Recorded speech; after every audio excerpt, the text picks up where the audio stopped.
Assalamualaikum warahmatullahi wabarakatuh.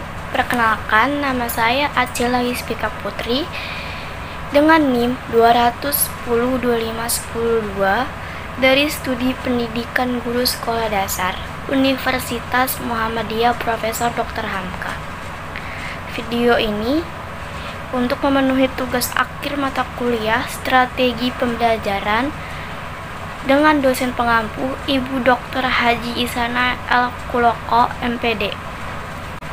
Di sini saya akan menjelaskan tentang rendahnya kesejahteraan guru. Kalian pasti mengetahui betapa berjasanya seorang guru. Mereka yang bersedia membagi waktunya untuk mengajari, membimbing, serta menuntun kalian agar kelak bisa menjadi orang sukses di kemudian hari. Tapi dengan kerja keras mereka untuk mencerdaskan anak bangsa yang nantinya menjadi seorang sukses di masa depan, para guru malah mendapatkan kesejahteraan yang sangat kurang dan rendah di negeri ini. Nah, saya akan menjelaskan bagaimana seorang guru masih mendapatkan kesejahteraan yang sangat kurang dan rendah. Hasil program for International Student Assessment atau PISA tahun 2018 menunjukkan skor membaca pelajar Indonesia berada di titik terendah selama mengikuti PISA. Sejak tahun 2000, siswa dengan kompetisi matematika dasar rendah di bawah level 2 dalam skala PISA berjumlah 71,9%, terburuk ke-7 dari 77 negara yang disurvei. Salah satu akar masalah buruknya kualitas pendidikan Indonesia adalah rendahnya kualitas guru. Dari tahun 2012 hingga 2015, sebanyak 1,3 juta dari 1,6 juta guru yang mengikuti uji kompetensi guru atau UKG yang mengukur kompetensi mengelola pembelajaran dan pemahaman atas mata pelajaran yang diampu bahkan tidak mencapai hasil atau nilai minimum. Dari sekitar 2,7 juta guru di Indonesia, lebih dari setengahnya, sekitar 1,5 juta berstatus sebagai pegawai negeri sipil. Keberadaan guru yang berasal dari sistem rekrutmen pemerintah ini sangat krusial bagi sistem pendidikan Indonesia karena mereka menjadi tumpuan pembelajaran bagi hampir 90% sekolah yang ada di Indonesia. Dalam pendidikan, panggilan jiwa atau passion adalah bekal penting untuk menjadi pendidik. Pasalnya, ini berhubungan erat dengan kecintaan mereka pada pengetahuan yang diajarkan kepada murid dan semangat mereka untuk menggali potensi murid. Namun, sistem rekrutmen guru saat ini belum mampu menyaring dengan baik tenaga pendidik yang memiliki panggilan jiwa tinggi. Peraturan Pemerintah Nomor 74 Tahun 2018 menetapkan profesi guru khususnya di sekolah negeri sebagai bagian dari ASN. Regulasi ini berakibat pada peran ganda profesi guru sebagai tenaga pendidik sekaligus sebagai pegawai pemerintah. Kualitas peran ini menyebabkan sulitnya memisahkan pelamar profesi guru yang memiliki minat dan motivasi untuk mengajar dengan mereka yang sekedar tertarik dengan jabatan sebagai pegawai pemerintah.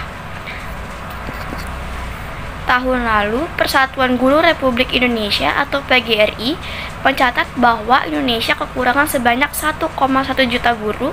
Salah satu penyebabnya tidak langsung adalah terikatnya rekrutmen guru dengan status ASN. Proses rekrutmen guru ASN sendiri berdasarkan alokasi anggaran pendidikan dalam APBN, bukan atas kebutuhan jumlah guru di sekolah. Hal ini menjadi masalah ketika terjadi penghentian rekrutmen ASN, sebagaimana yang terjadi beberapa tahun belakangan untuk mengurangi jumlah ASN baru yang direkrut, karena suplai tenaga pendidik tidak memperhatikan jumlah kebutuhan di lapangan. Sekolah tidak pernah bisa menutup kekurangan guru. Pada akhirnya, perekrutan guru honorer atau guru tidak tetap selama ini menjadi alternatif agar proses belajar siswa tetap dapat berjalan. Namun, ketika terjadi kekurangan guru yang besar, perekrutan guru honorer dilakukan dengan cenderung informal, terburu-buru, dan tidak memperhatikan kompetensi pendidikan. Akibatnya, guru yang direkrut seringkali berkualitas rendah. Yang dibutuhkan seorang guru profesional, padahal profesi guru memerlukan kecakapan kerja yang kompleks. Guru dituntut untuk memiliki kemampuan untuk mengajar secara efektif serta memiliki komponen dan motivasi tinggi untuk mendidik siswa. Kandidat calon guru dengan skor tertinggi pada seleksi kompetensi dasar akan mengikuti seleksi tertulis yang menguji kemampuan pengelolaan pembelajaran dan pengetahuan atas mata pelajaran yang mereka ampuh. Padahal, kompetensi seorang guru profesional tidak dapat hanya diketahui melalui tes pengetahuan tertulis. Pada akhirnya, perekrutan guru dalam proses perekrutan ASN secara umum tidak mampu menyaring calon guru terbaik. Apa yang harus dilakukan? Ketiga permasalahan tersebut ditambah dengan sistem insentif finansial dan kepangkatan yang berbasis lamanya tahun kerja dan bukan formal, membuat profesi ini menjadi momok bagi banyak calon guru. Mereka pada umumnya memilih untuk mengajar di sekolah swasta. Bahkan tidak sedikit lulusan program pendidikan calon guru dengan kualifikasi baik pada akhir memiliki untuk menjalani profesi lain. Pertama, profesi guru sebaiknya diperlakukan sebagai pekerjaan profesional. Artinya, profesi guru harus diregulasi sebagai tenaga profesional yang memiliki tanggung jawab terhadap kinerja profesi. Dapat diketahui dalam Undang-Undang Nomor 14 Tahun 2005 tentang guru dan dosen, undang-undang tersebut menyatakan bahwa guru yang diharapkan dari sistem pendidikan Indonesia memiliki panggilan jiwa, kompetensi, dan latar belakang pendidikan sesuai bidang tugas. Kedua, artinya proses perekrutan guru sebaiknya terpisah dari proses perekrutan ASN pada umumnya.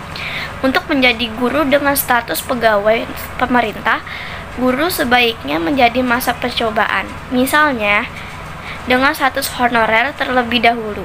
Setelah jangka waktu tertentu, guru yang telah melalui masa percobaan dengan kinerja baik dapat mengikuti seleksi sebagai ASN yang terpisah dari perekrutan ASN pada umumnya. Dalam proses perekrutan ini, guru yang telah lolos proses perekrutan ASN diterima didahului sebagai pegawai pemerintah, kemudian baru menjalani masa percobaan. Langkah ini pun seringkali dapat berperan sebagai formalitas. Perubahan undang-undang guru dan dosen perlu dilakukan agar dapat mendorong berbagai pihak, termasuk Lembaga Pendidikan Tenaga Pendidikan atau LPTK, untuk lebih baik dalam mempersiapkan calon guru yang memiliki karakteristik guru yang efektif. Berbagai perubahan besar ini pasti membutuhkan proses yang melibatkan berbagai pihak, termasuk pemerintah pusat, kementerian, pemerintah daerah, maupun Dewan Perwakilan Rakyat atau DPR, dan Dewan Perwakilan Rakyat Daerah atau DPRD. Belum lagi perlu negosiasi dan lobi politik yang berpotensi mengakibatkan proses perekrutan guru profesional. Meskipun demikian, peningkatan profesionalisme guru melalui perekrutan yang efektif perlu dilakukan mulai dari sekarang, demi masa depan pendidik Indonesia yang lebih gemilang. Kurang lebihnya mohon maaf. Wassalamualaikum warahmatullahi wabarakatuh.